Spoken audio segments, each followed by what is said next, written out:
Hello, welcome to 251, two pianists, 5 minutes, one subject. And today we're going to be looking at the beat movement and its relationship to jazz. My name's Nick Tomlin. And my name's Simon Whiteside, and this is 251. The beat movement was a literary movement which emerged in the United States in the post-war period. And it really centered around Columbia University in New York City. Around 1944, there were a group of like-minded poets and artists who started to explore new approaches to writing and art.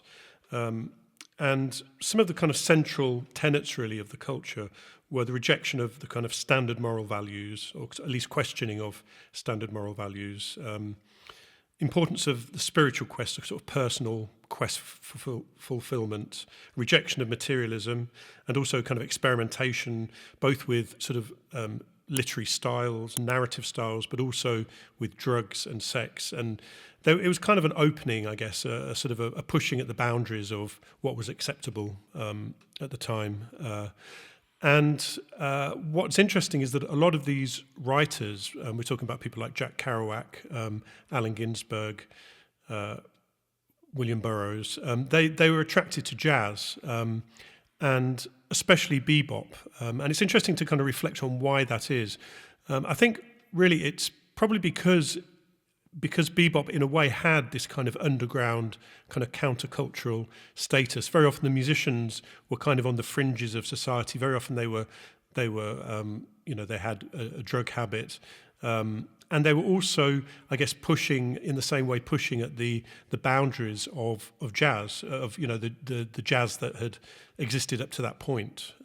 So I don't know what you think, Simon, about this, why they were particularly attracted to this style of jazz. Well, I guess because they were students, Ginsberg and Kerouac, at the time of bebop's emergence, really, 44, pretty much the beginning of it, isn't it? Mm-hmm. And that's where they were hanging out. They were going to jazz clubs.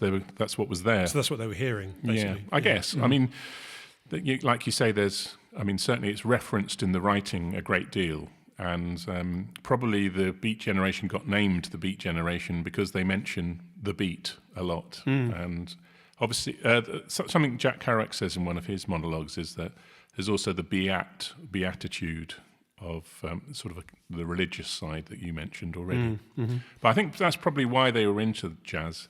Certainly Burrough was into Ornette Coleman, and the Naked Lunch film was scored by Howard Shaw with Ornette Coleman improvising on top.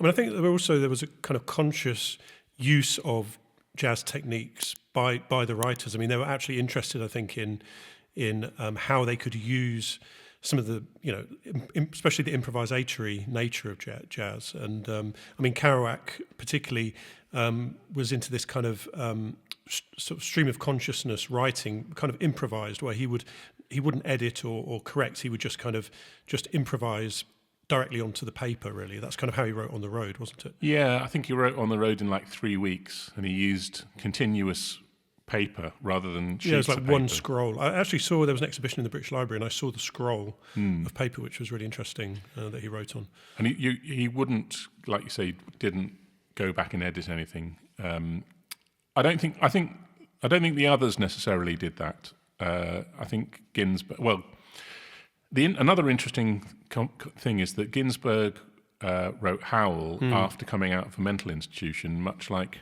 Relaxing at the Camarillo was a result of Charlie Parker's. But even with that poem, he was looking at the phrasing. I mean, they're very long lines, aren't they? Almost like the length of a breath, like a musical phrase. So, and he actually spoke specifically about being influenced by Lester Young's solo on Lester Leaps In. So they were definitely thinking in those terms, I think, consciously. Absolutely.